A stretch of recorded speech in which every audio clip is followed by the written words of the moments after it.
Okay,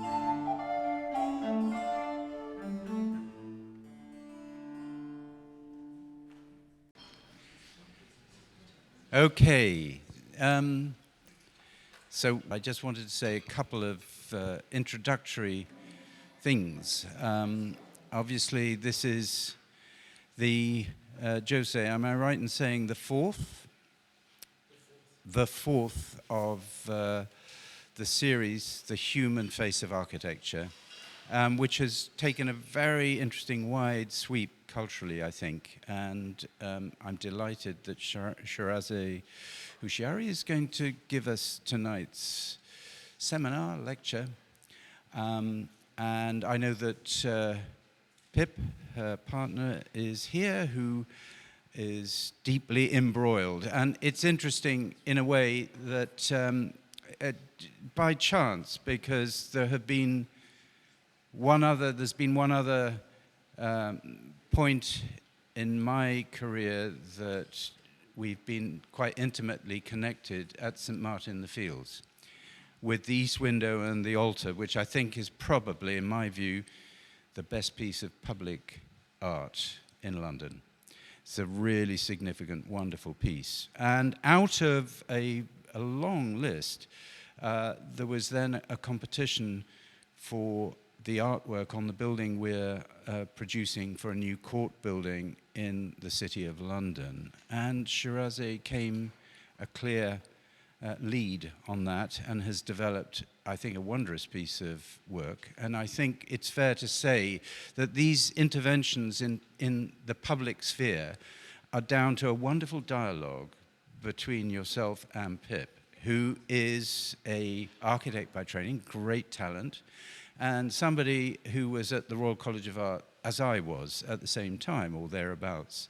So we have that stigma to share. But not only that, I have to say that when I'd kicked architecture after 3 years and traveled to Iran, I came back and I had a place on a foundation course at Hornsey in 1975 to 76, and who was in the cohort but Shirazeh. So Shirazeh actually has kind of a long memory. We have, then our paths took totally different routes, and we come back, and so it's with the deepest of pleasure that we have tonight. So thank you, Shirazeh. Pleasure, and I hope I can inspire you. That's all I want. Well, thank you for coming and listening to me. When I was asked to do this lecture, and I was very intrigued by the title, The Human Face. And I thought to myself, I have to define this. What is human face? Certainly, we are not talking about a face with bone and flesh. So what is this human face? I need to define it for myself to be able to make a lecture about it.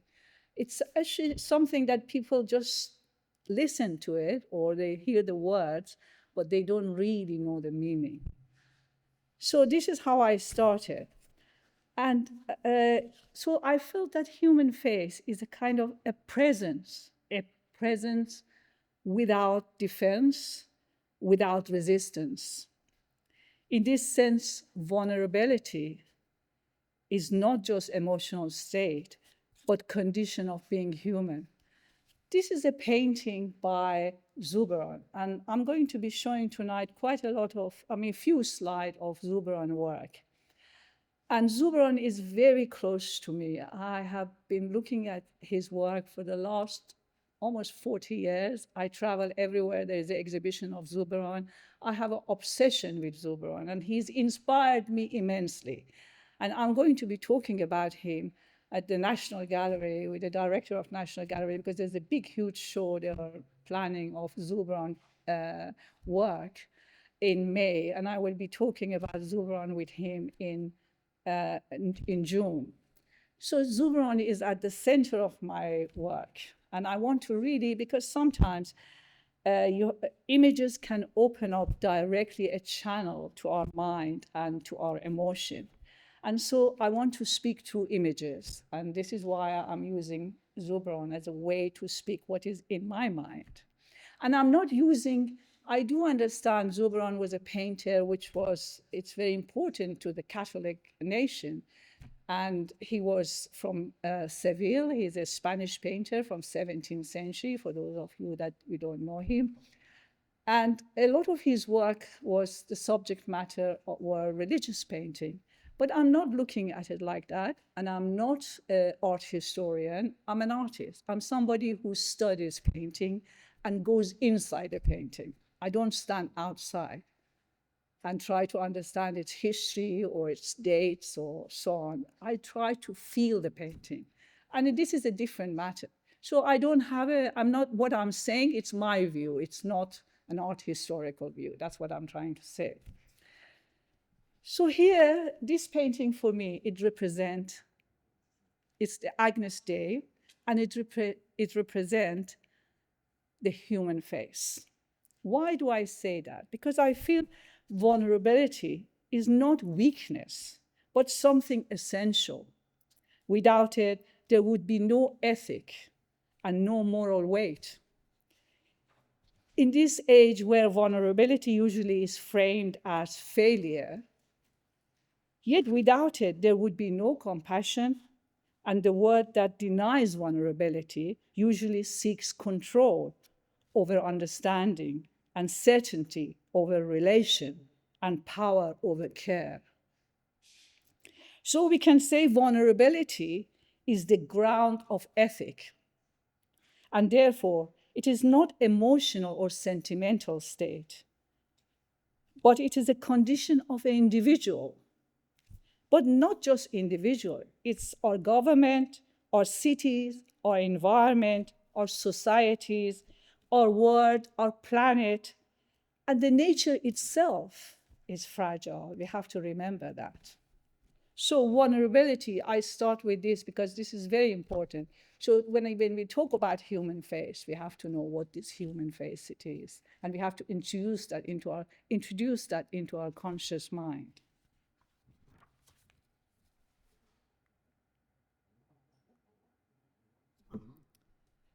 This is another painting by Zubron, and is a still life. And I'm showing this because I want to talk about materiality and how, Zubron painted a lot of religious painting, but at that time in the 17th century, painters that they wanted to deal with other subject matter, they start painting objects and still life to speak about the material world. So here we have got pottery and cup, which explores the materiality of our world with remarkable restraint. This is why I have a love for Zubron. Maybe it's because of the restraint that he has in his images. He just says what it needs to be said, no more. This is a man-made object, silver gilt cup with a pewter plate, glazed vessel, and unglazed, unvarnished clay pot, and finally glazed pot with a pewter plate. The composition is minimal and is nothing distracts this painting. It draws attention to the surfaces, how each object receives light. Reflective metal resists light, and it throws the light back at the viewer. The glazed ceramics soften the light, while the raw clay pot absorbs the light completely. Each material asserts its own physical logic. Here, the still life is not a catalogue of objects, but a meditation on relationships, how different forms of matter can coexist, how hardness and softness, refinement and rawness, permanence and fragility can occupy the same space. These objects neither compete nor merge.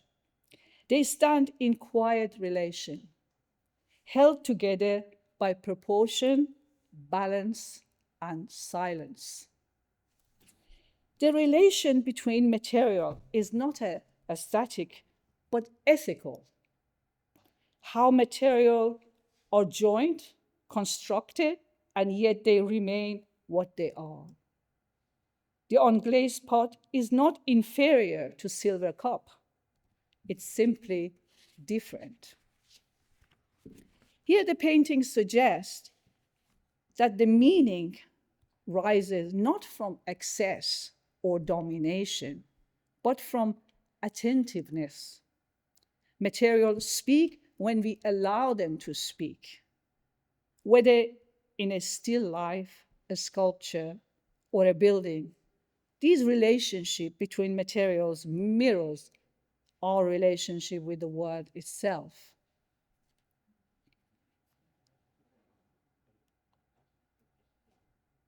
I have loved this painting.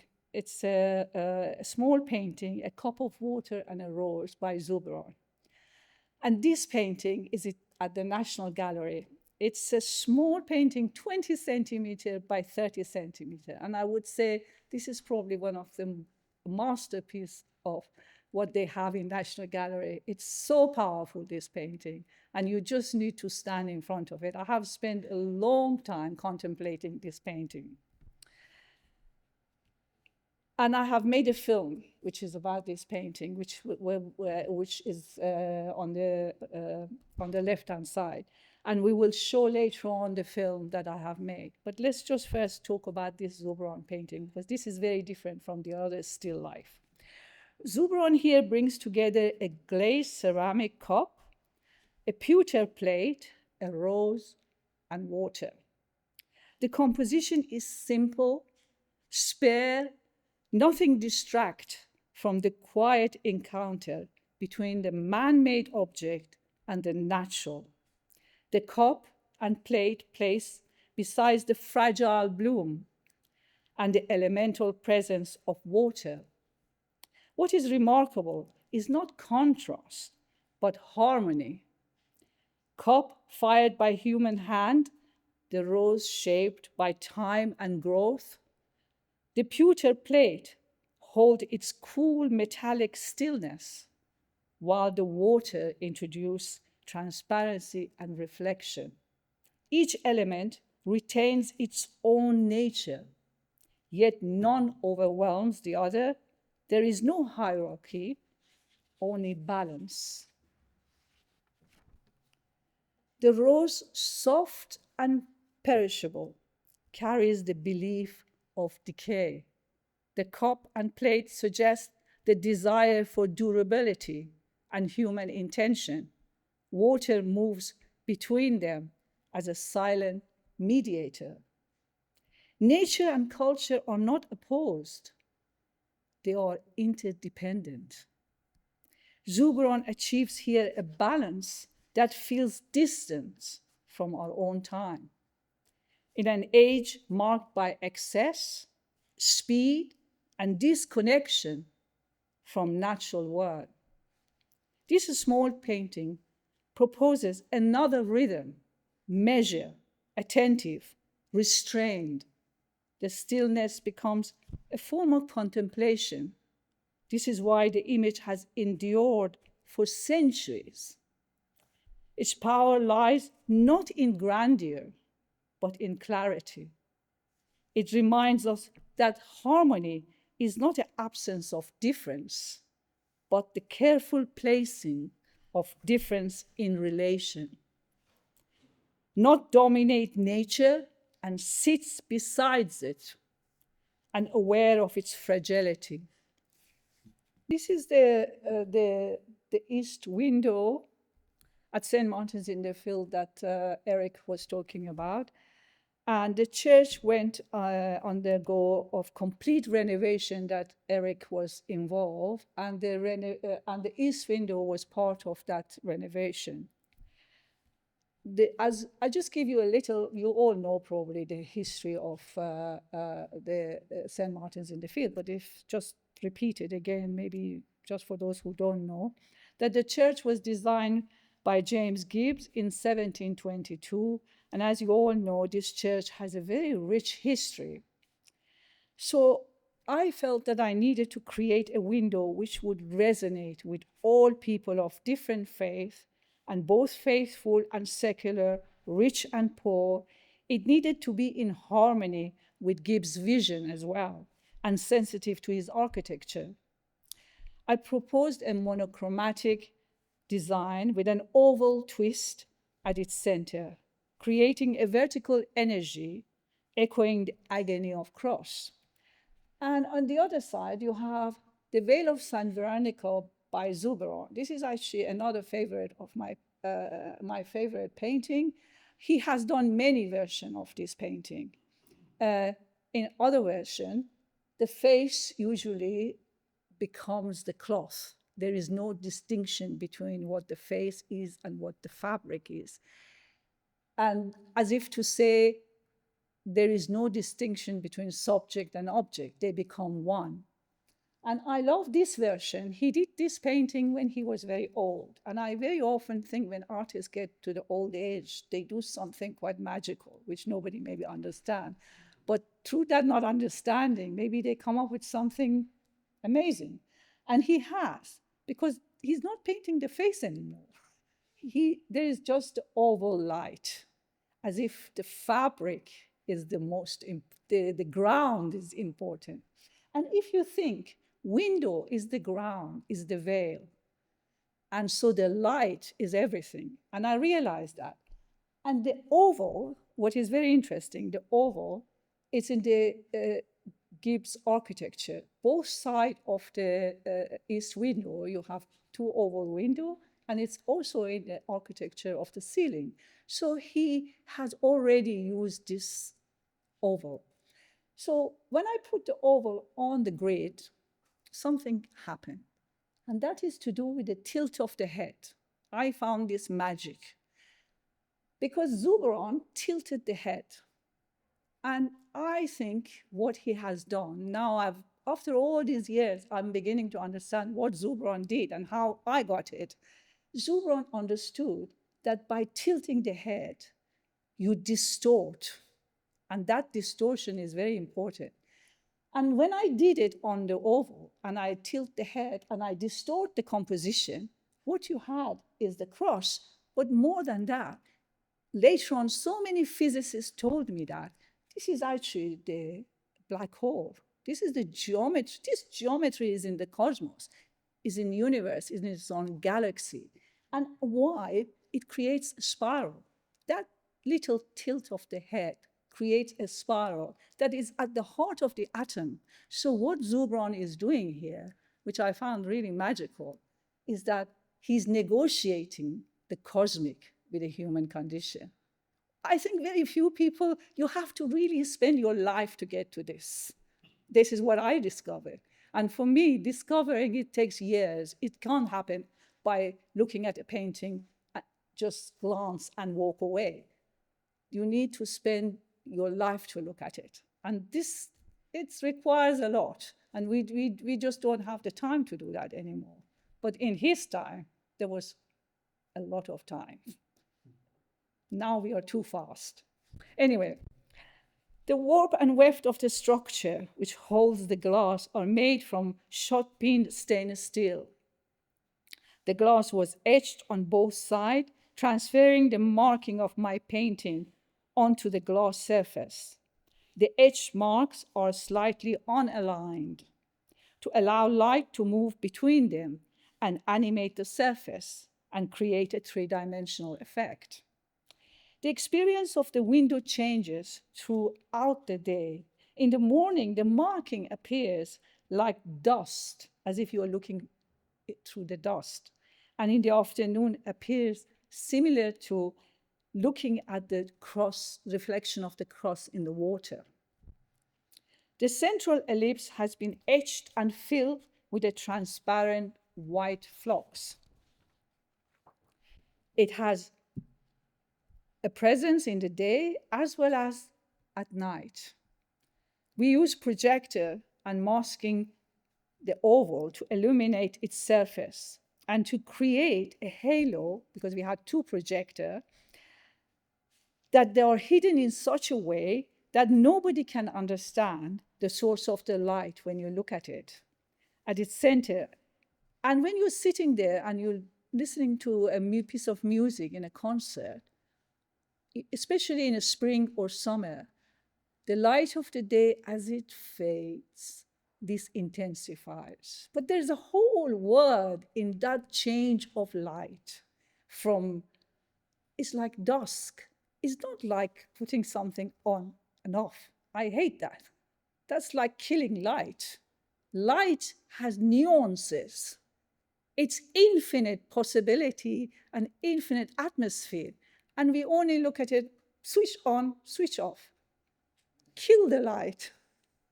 This is not what I wanted. So when I work with light, I want to actually have those experiences. And it's quite demanding because using projection, using this kind of light to do something like that, it's hard. And it requires a lot of patience. And of course, we work with a lighting designer, we have expert, he's here, Jonathan, and he has done the lighting. And you have to work with people to achieve this because it's not easy. So when you're sitting there and listening to the concert, it's mesmerizing. And you don't even know where the source of the light is. And when you come out of the Charing Cross station, you see this thing hanging in the middle of the church. It's like the moon hanging in there. And you just think to yourself, how magical is this? But this is, to me, art.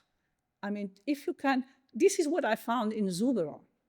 I mean, it's not easy to achieve it. It's not available all the time. You just have to work very hard, and maybe you get it, maybe you don't. So what is important is that the image also has a universal dimension, and everyone can find something in the experiencing of it. Because people, many different kind of people go to this church. So they all have to somehow connect to this. Although it's very simple, but somehow they have to relate to it. This is the altar. Then later on, I was asked to do the altar as well, which is below this window. Then I thought to myself, well, I need to learn about altar. What is altar? I mean, I have no idea. Okay, people say it's sarcophagus, it's table, it's this, it's that. But no, I have to find out. I have to understand it. So I made a lot of trips. I went to Florence. I went to different countries. I looked at altar. And this painting by Andrea del Castagno really was, it's a fresco, it's not a painting, was so powerful. When I entered this chapel, it's in Florence, and some of you might have seen it, I don't know. But when you enter this chapel, it's quite big, it's vast. This fresco is quite big. What was so powerful is that you have got, there's that tablecloth, that Tuscan tablecloth that divide the space. It's almost so present. And what it does is that you have got the follower of Christ on one side, and you have Judas on the other side. And the person who walks in the chapel is on the side of Judas. You are not an audience there. You are a participant. You are not looking at a fresco. You are part of a stage. You are participating in the narrative. I found that so powerful. And also the way he painted the stone above the head of the follower of Christ, they're all telling the story. The wound is above the Christ head. That stone with the wound. So I knew it had to be natural. I could not make altar. It had to come out of nature. There was no way I could make one. And I wanted this theater, this drama. I wanted that to have something of that in this altar, the one I was going to do. So we thought that Travertine was a very good stone because it has natural wound through the sediment. I wanted that, it's like the window that it looks natural. It's not like putting the light on and off. This also had to be in the stone, not me putting it there. I wanted the stone to speak. So anyway, we made a lot of journey because this is a Travertine also, and it comes from Rome. So we went to they come from Rome and they go to Verona. So we were, the people that they carved it, they were from in Verona. So we went there quite a lot of trip, and we saw probably, I would say, probably we saw 200 pieces of stone to find the right stone. Not every stone is this. Not every stone has the pores and the wound and the cut. You needed to find it in the sediment. And that is quite challenge. Anyway, we found a stone that had the perfect cut, and also it has this shadowy sedimental quality that is like a figure lying there. When you stand there, it's very faint, but it gives you a feeling that nature has a narrative itself, and we can reflect on that. Anyway, and then we hollowed it out, and we made the top of the altar very, very thin. We carved it. It was like a skin. We had to put a glass to protect it underneath because it was so thin that it would crack. I wanted this skin. And so if you put a light in there, it would rise through the skin. So it's like by polishing the pores and the cuts, we suggested the wound, the skin, and the body. So the light, but this light, people don't see, because if you're sitting in the church, you don't see this light. This light is only for the priest that is performing the ritual and the person who is receiving the wine and the bread. It's intimate. This is not the same light as the window that is available to everybody. This is more intimate. You might be able to see it if you're high up, but you don't see it when you're sitting in the church itself. And it's floating. It's on a dark stained oak, very similar to the furniture of the church that Eric chose. And so it floats. It's like that. It's like the tablecloth. It divides the space. It creates. So the person who goes there to receive the ritual, it's like a drama. It's participating in a narrative. It's not just a table. It's much more than a table. Or a sarcophagus is even more than that. Anyway, this was the altar.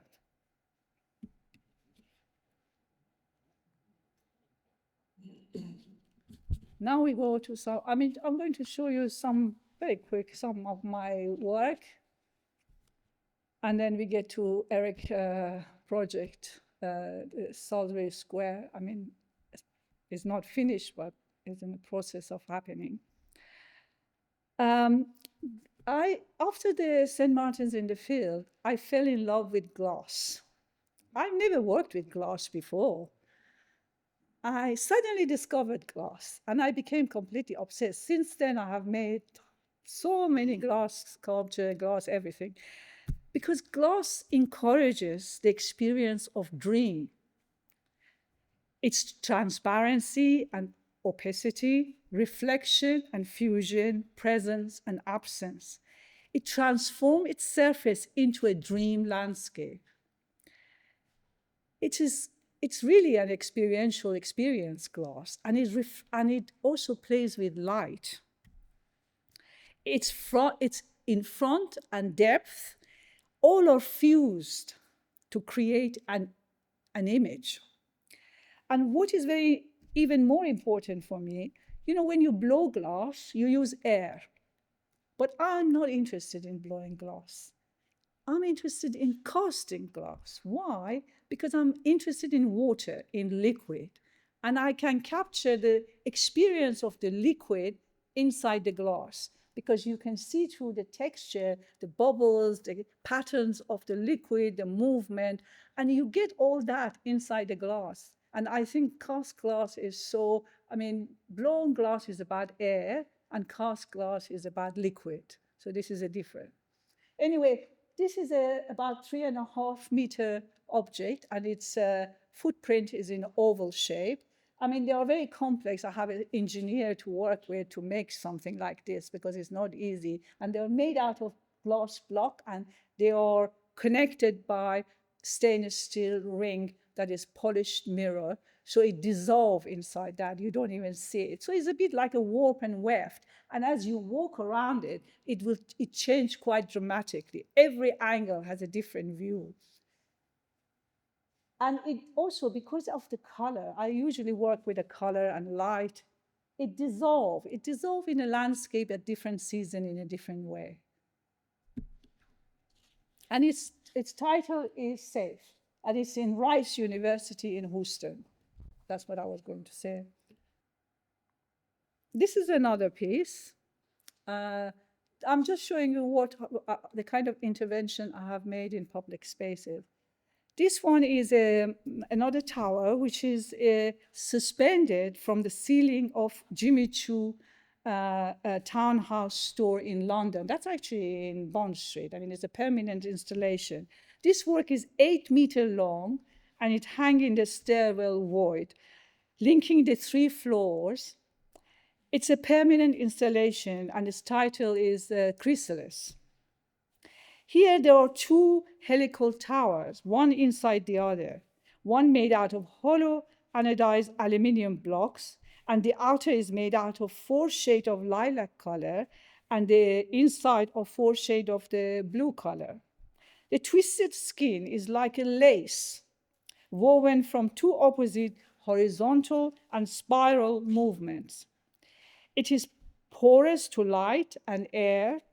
When ascending or descending the staircase, these shades of color seems to weave and dance, producing a dramatic experience that oscillates through its entire length. And also you can go to the basement and look up through the whole thing because it's suspended, and you see the wave going through the 3 floors of this. You actually become aware of the different floor, even if you are in one floor. It's awareness of the whole entirety of the building.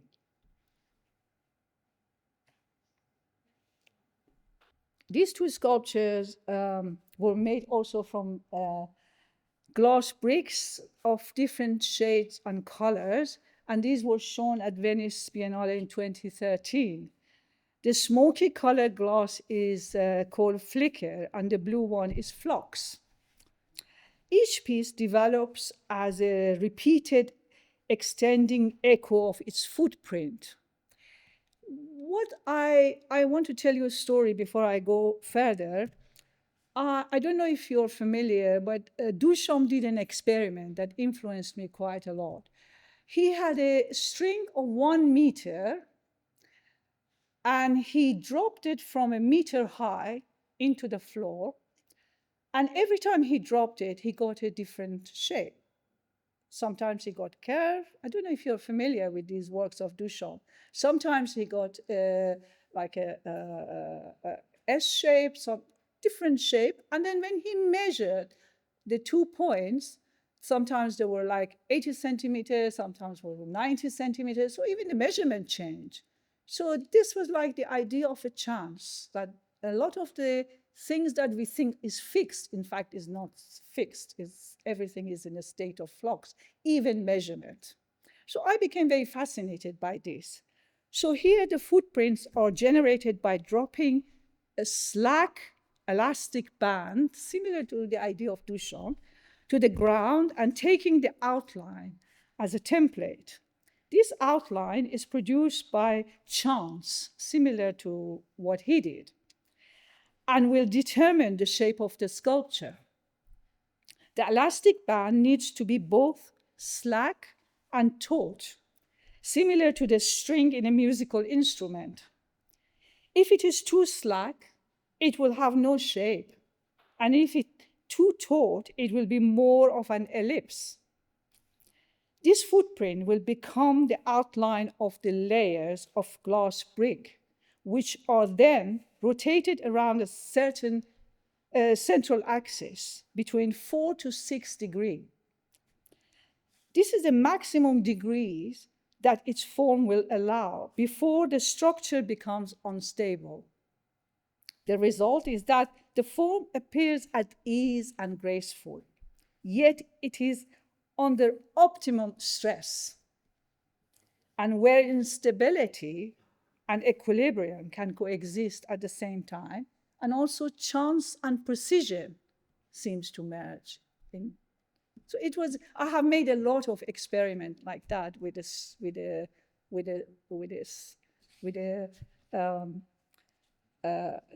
band, dropping them, creating different shape. I've made so many sculpture with glass and try to experiment. I usually have, some of them have collapsed as well, I have to say. So this is part of the story as well, because, you know, the universe is not always complete. You know, we need to go that far. We need to push. I like these edges of places that are just on the edge of equilibrium, but they can go either fall or they just die. That edge is, to find that space is quite hard, but it's very satisfying when you find them. Anyway,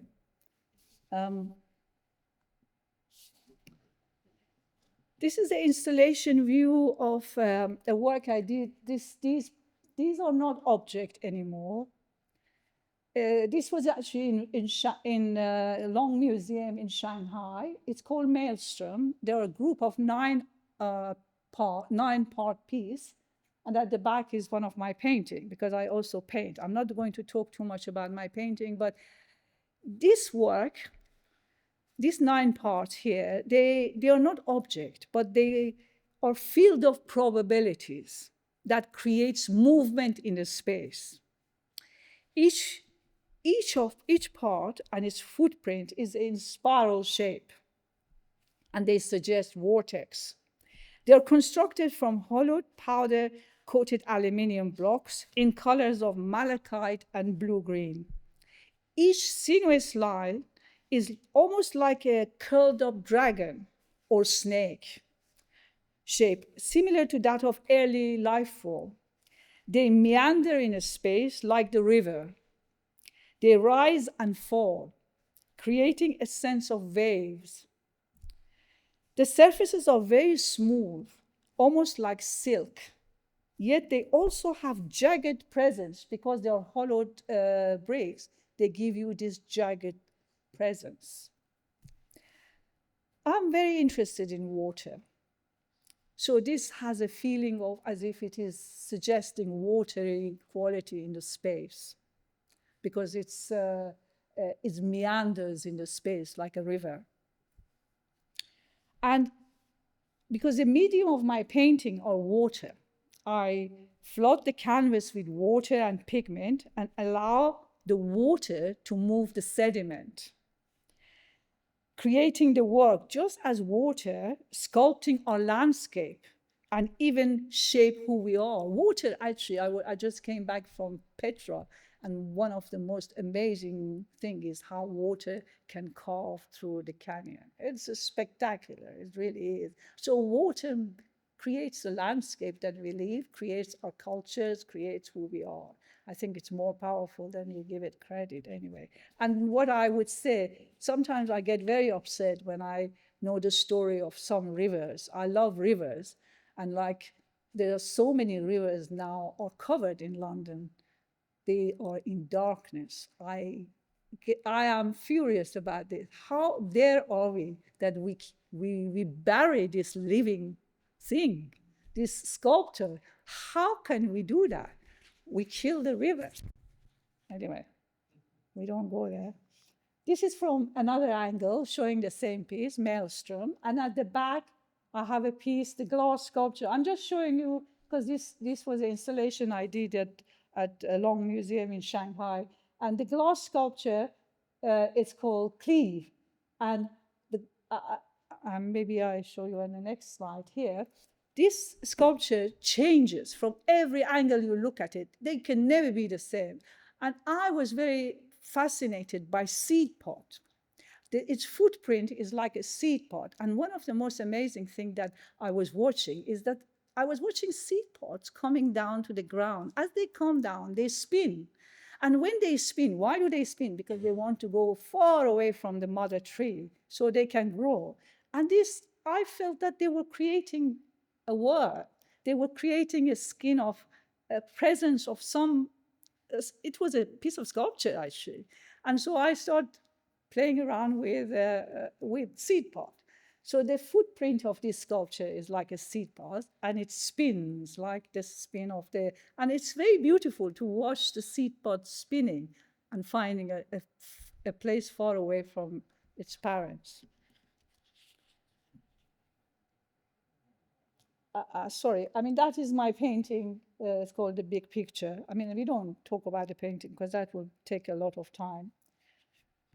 I put this piece because I did this work in 1993. This is almost 20 years before I did St. Martin's in the Field.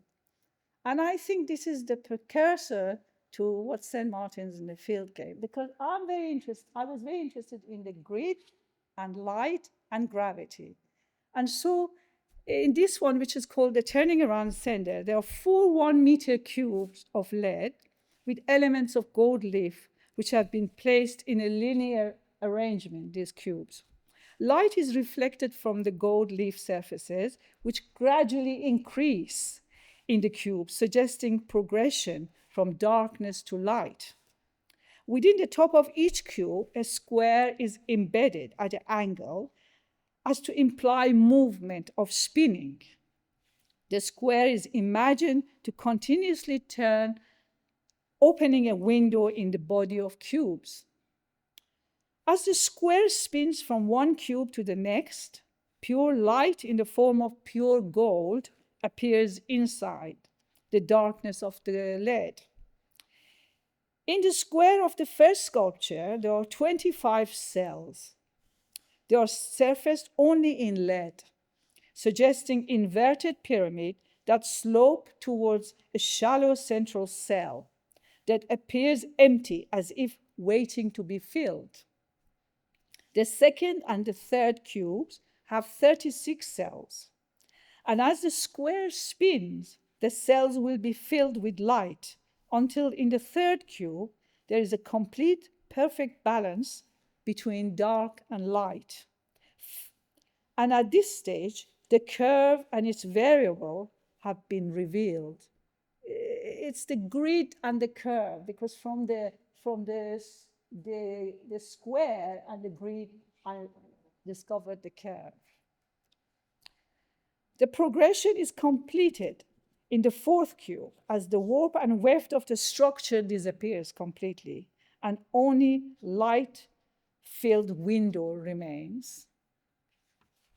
So I thought that was very interesting to see how this idea of distortion, this idea of grid, and this idea of light, because I use light not like something so you can see something, but I use light as gravity, as if they are material things.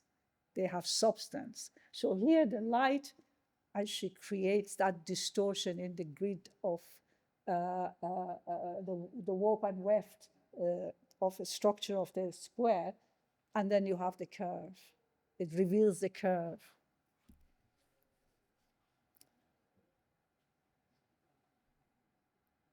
This is completely something else.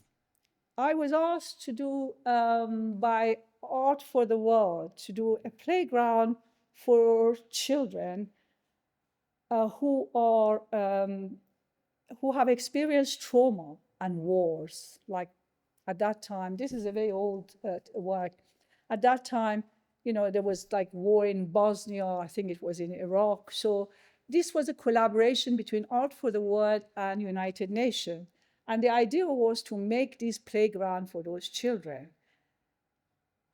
When I was asked to do that, I thought to myself, what am I going to make for children who are traumatized? It's not an easy thing to do. And then I watched this film, and maybe you're all familiar with it, Stalker by Tchaikovsky.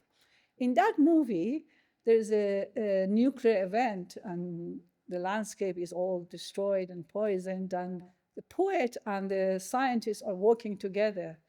And the poet said something that really was so powerful to me. The poet says, death is hard and strong, and life is fragile and soft.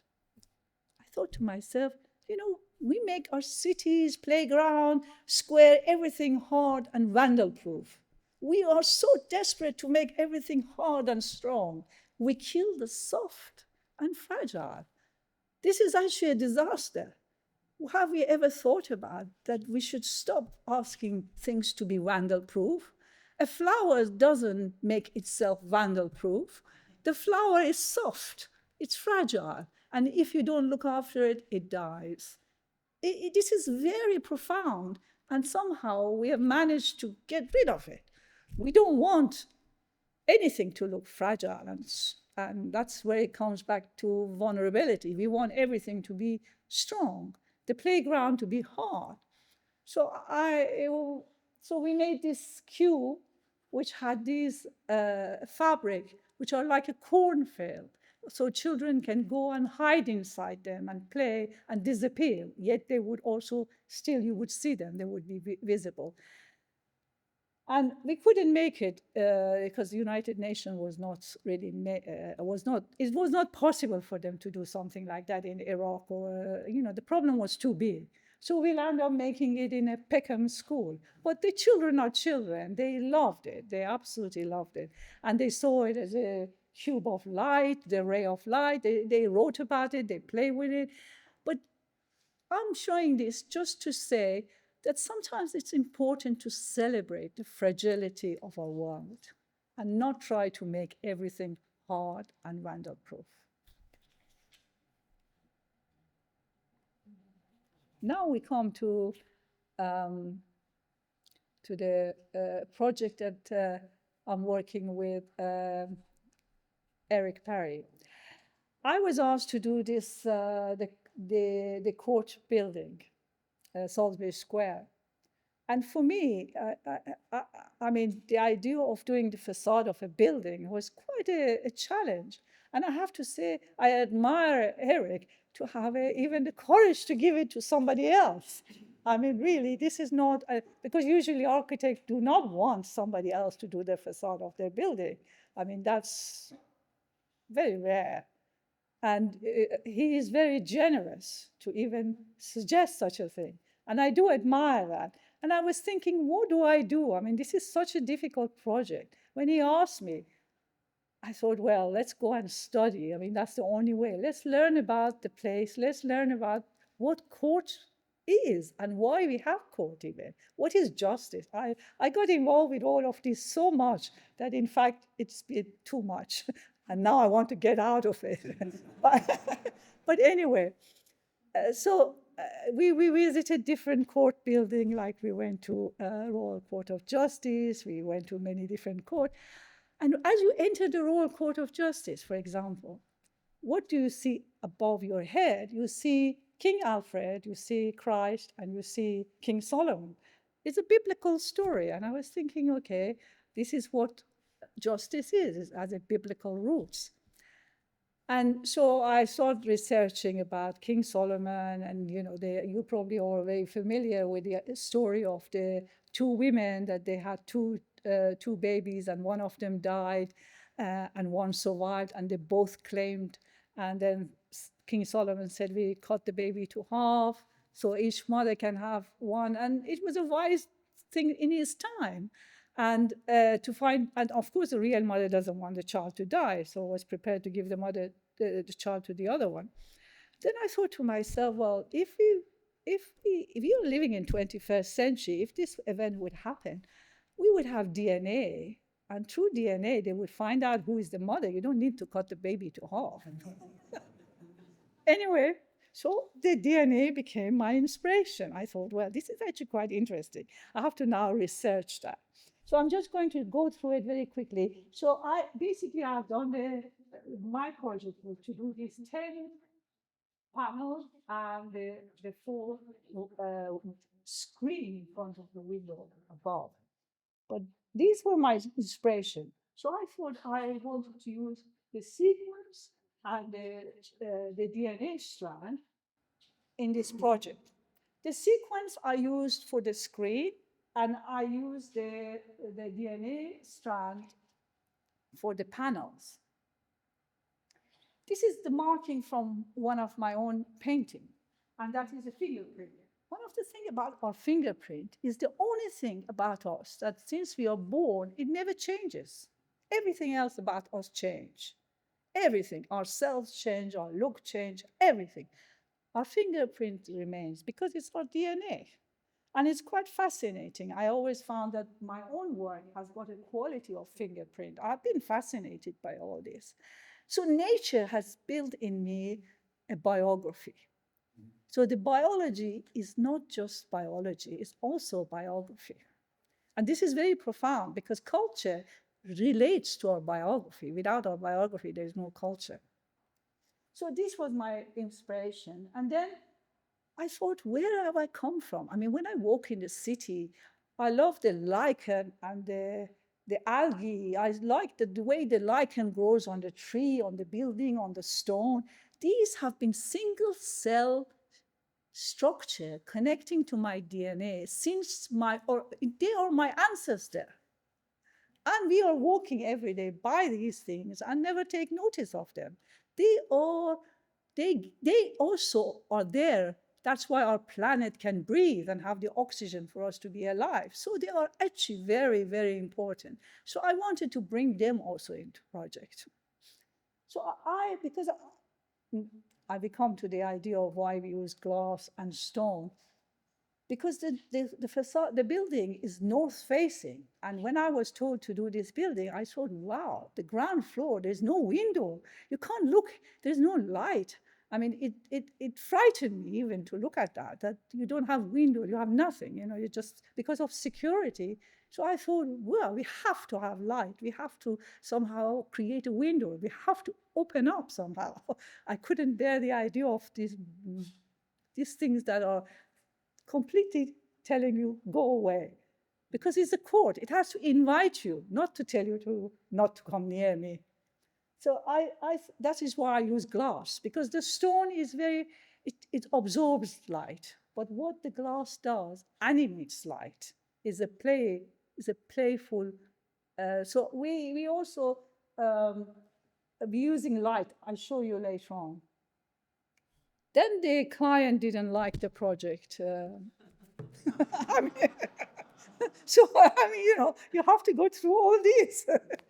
So anyway, so I went back, said too abstract. Who is going to understand DNA? Who is going to understand all this?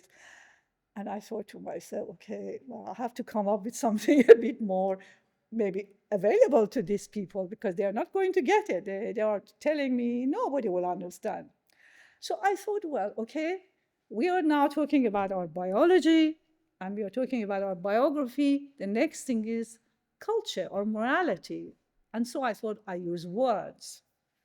And I only said I will use words because I've also been very interested in things like a Book of Kells or because Book of Kells is very beautiful. You have got the image and the text and they're woven together. And so I thought, well, why not using words? And the moment I said using words, they all loved it. But what words do we use? It took 2 years to find out what word to use. So anyway, we have now resolved the words. I mean, it was very challenging for me because I had my own ideas, but I had to compromise so much. But sometimes I think compromising is not a bad thing.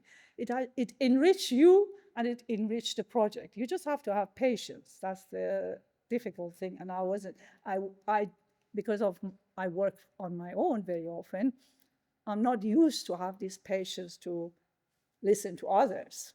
But I had to learn to do that. Anyway, so we have, so the fonts are all Celtic. I just wanted a Celtic font because they're organic. They're very similar to the marking. I didn't want to have a Roman because they would be jarred. So I wanted the whole experience to be very organic. So we have a Celtic font, and so as you can see, Magna Carta, and then you have got Marcus Aurelius, and then you have got William Blake. I studied law. I studied, William Blackstone. Tried to see what law is about, how we understand. I mean, I love Blake. I think poetry. Then I thought poetry is very important because poetry can deal with justice better than anything else. And in fact, William Blackstone was a poet as much as was a lawyer.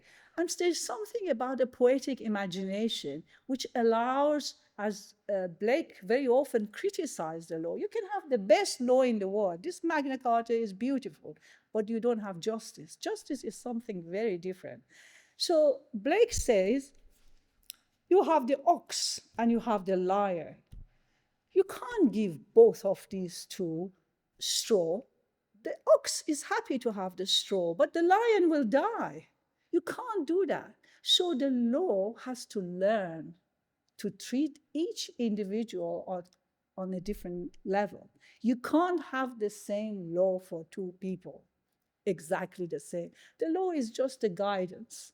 So you need a poet. You need somebody like William Blake or Shakespeare to understand what really justice is. It's not easy.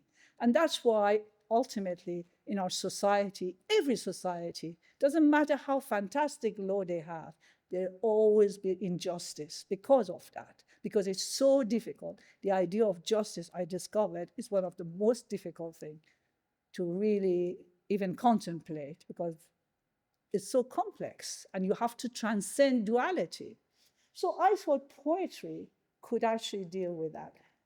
Of course, I had to work with a judge who controlled this, all the text, and he was very patient with me because I had so many ideas, and he managed to get his own ideas in there, and he took some of mine, and we come up finally with what you can see, which I'm not unhappy. But one thing I would say, I mean, here I have only got one woman, which is Cristina Rossetti. I would have liked to have more voice of women in this story, but somehow it didn't happen. I tried, but it didn't work out. But otherwise, I am happy because I think, this is something that this is my compromise. I had to learn to compromise. I mean, he didn't interfere with my font. He didn't interfere with the way things are. He only interfered with the words, because words are difficult. They are very difficult. The moment you put a word on a stone, you have to justify it. And I'm sure I will get a lot of criticism when this is unveiled, because so many voices are not there. And it's impossible to satisfy everybody. It's almost impossible. Anyway, this is the stone, the actual stone, which is being carved in CNC cut in Portugal.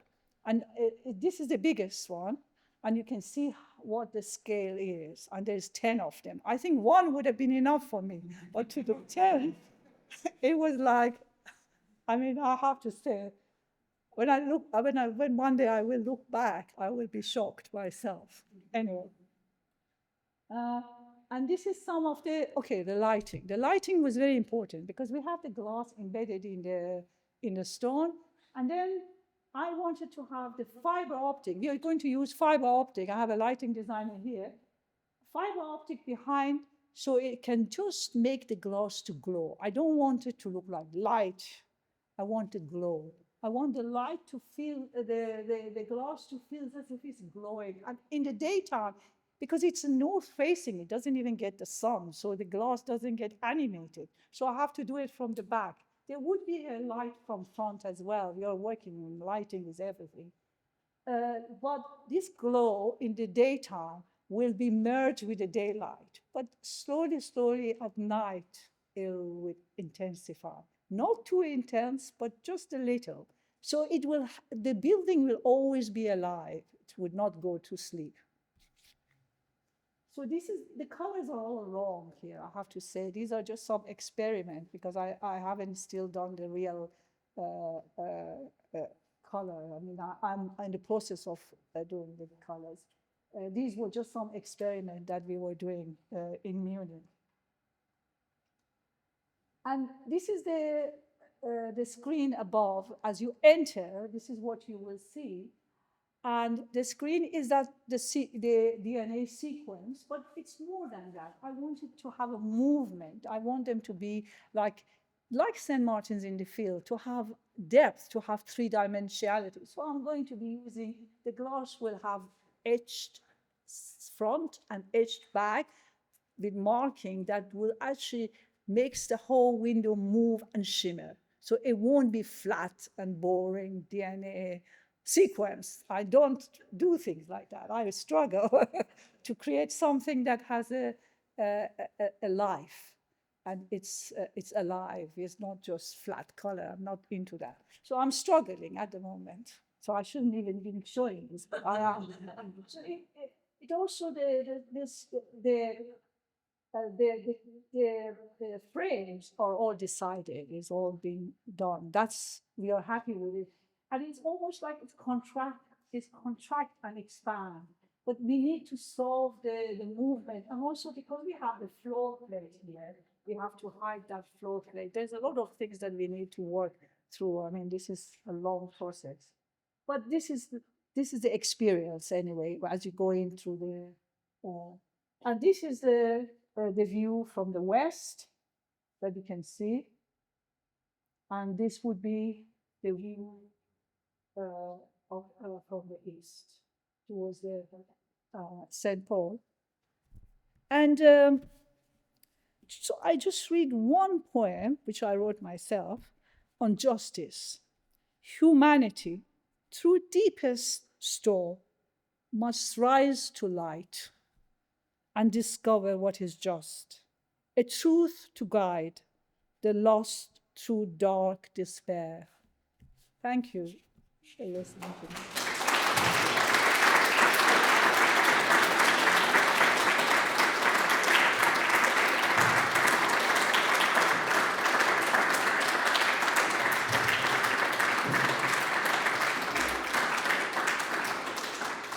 Can I invite you to sit down, Shirazeh? Because that was... And we will just, if we may, I'm sure that that I can feel that everyone's loaded with questions. I'm kind of relieved that, looking around the room, the project manager for this project isn't with us tonight. But, you know, we're well underway, so I have to say it's fantastic. And I guess, really, it is, let's do questions. We can come to some summation, but who's first? Elspeth. Thank you very much. That was a fantastic talk. It's a question for both of you. The original idea of having the panels, was that based on Solon, the lawgiver's work in Greece, where the law was written in poetic form on panels? I can just tell you a little bit about the very pragmatic, this is as ever, you know, I think that we as architects are kind of glued to the pavement whilst the artists can fly and soar. So let me just explain this. The first time I drew this elevation with its inflections and so on in stone, it's a civic building, I just had a blank. You know, normally you'd like to have an active frontage with people participating in what goes on in the building, but this is highly secure and very difficult. So I said there should be art. This is incredibly important, this commission, and I got a sum of money to be committed by the Corporation for Art, because, you know, the planners were very, very anxious about 72 meters of Fleet Street being blind. And we set up then a panel of experts to long list, something like 50 artists to begin with, through to 6 during COVID as well. It's quite difficult to be paid to come up with ideas, and so the ball was rolling. So no, it was a very pragmatic issue about the blind wall that that engendered the panels. The panels were absolutely this idea of working the surface is all Shirazeh. Well, the stone was very, actually, this, because when I was doing that, they offered the stone, and I was so happy because I love stone. And I thought, well, I have to just transform the stone. That's it. I love the stone, and the 10, they said that you said that you have the 10 stone. So I thought that's fine. We can use this stone. It would be very beautiful because I love glass. And actually, glass and granite are from the same material. They are made out of sand. And I love the way that one is opaque and the other one is transparent. One is absorb light and the other one is animate light. I mean, there is so much between. Glass and stone have been used for thousands of years. I mean, you have Saint-Chapelle and you have got all these wonderful stone and glass building. So it was really something that I felt very happy to work. And I didn't know how difficult it's going to be, but I was very excited. That's why I took it on, because I think you said you can do, if you like, you do one of them. I thought, no, I will do both. I didn't know what I'm dealing with. That's the thing. Now I know. But anyway, I'm happy because I felt if two people do that, God knows what you're going to get. It may not work. It's very hard when you have got different people with different ideas. Thank you. Tony. Thanks. I mean, I realise, first, thank you for the talk. And I know we've got the image of the building in front of us. And I suppose artists, well, for those of us who are not artists, I imagine artists want to deliver art, the things they want to, what they feel, what they wish to say through art.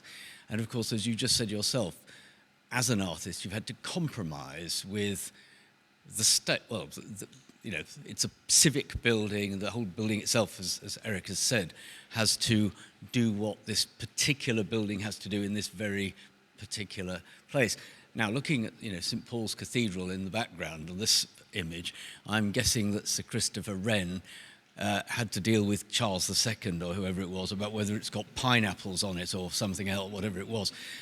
But I'm interested in this sort of compromise that for an artist to have to compromise. Architects are used to it, but I'm not sure artists aren't, No, are they? it's very hard. That's where I suffered. I actually have suffered for this because I'm not used to compromise. And if I didn't have my husband, who is an architect, and telling me it's all right, wait, it will be solved, I would have gone by now. Because there has been nights that I thought, oh, I had enough. I can't handle this. Yeah. Yes, you're absolutely right. For an artist to compromise is very, very hard. I had to learn to be quiet and not to say much. But at times I said things that upset people. So I had to learn. And I'm not unhappy because it's not about ego, ultimately. This is what I would say. I wanted the best for this. I don't want to express my ego. This is not what it is about. So I was very happy. I mean, even if I was told off, which at times I was told off by different people.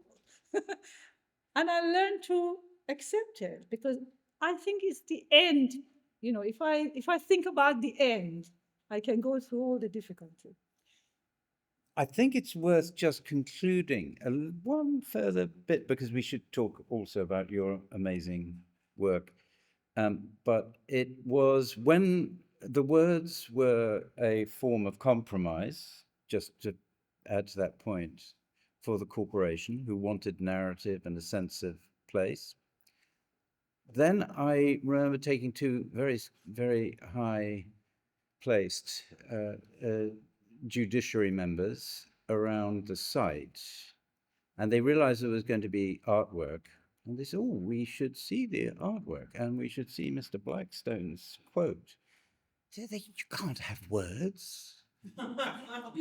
You can't have the Magna Carta. I mean, we're hauled over the coals with this damn thing. You imagine the paparazzi, and with the Magna Carta behind the... So the compromise was, because that was a right royal battle, was that the two inflected panels near the entrance where people are coming out in celebration have no words. They remain abstract as you originally. So there's a kind of extraordinary journey just in terms of language to answer your question. Yeah. But I had to learn. Both of us had to learn.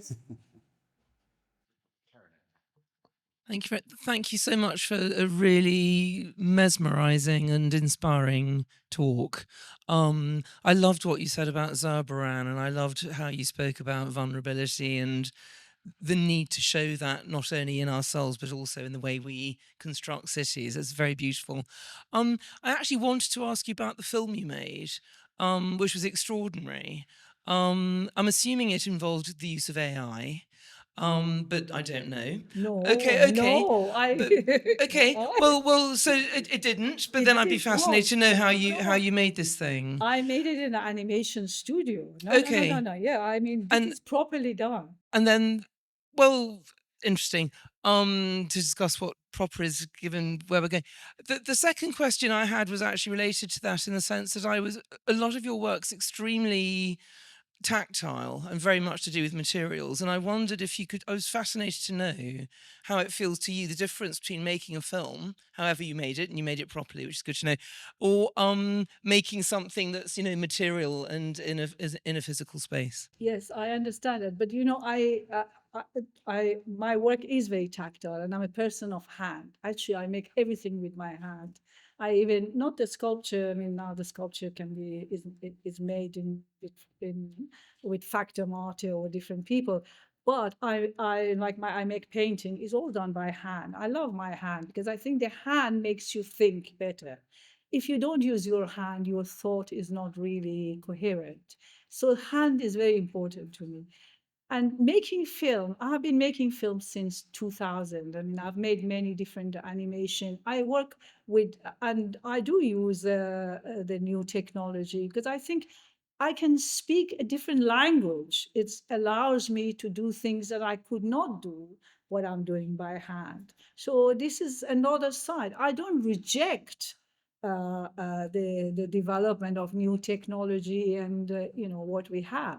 What I reject is when we don't know what the hand is, where the tactileness of the material world is. When you don't know those things and you only know the new technology, there's a danger. But when you know those things, you can use the new technology to create new language. And I would never become a filmmaker making animation. I would, but when I need it, I worked with a studio of animator, and I even made those objects, by the way. We made those objects. I made the cup, I made the plate, I made all these things. So it was not just done as on AI. I'm sorry to, even if you suggest such a thing, frighten me. I sorry, I didn't mean to insult you. I just, I was just, it was so extraordinary. I was just fascinated to know how you made it. Yeah. What happened when I was making these objects, the cup of Zurbaran, for example, what I was very fascinated, if you really look at it, because I had to now study it to be able to make it. When I was making it, I realized that the two handles are not opposite. If you look, you see the both handle at the same time. It's impossible. So because the handle is not in a row, is in a different place. Painter did that. He knows how to paint. Zurbaran is amazing. He's got you saw what he did with the Agnes Day. I mean, he painted the wool as you can put your hand in there. So he knows. So that he's done it on purpose. So the hand, you can see both handle. So I had to make my cup a little bit almost unreal. It's very fascinating because you don't notice those things. When you look at a painting, you don't notice them. But when you start making, you suddenly see another word. So he had a definite, he had a purpose to show each object its own space and coherent. There's a clarity in his object. I think unless there's anything other raging point that we could draw it and have an informal conversation, I would like to pick out one friend at the end, Brendan Finucane, judge, great friend actually to many artists and to Shirazeh and Pip. And he came to help Lee and I and the team during the competition for this building, because we hadn't done a court building before. And I would like to say thank you, Brandon. We can have more of a conversation.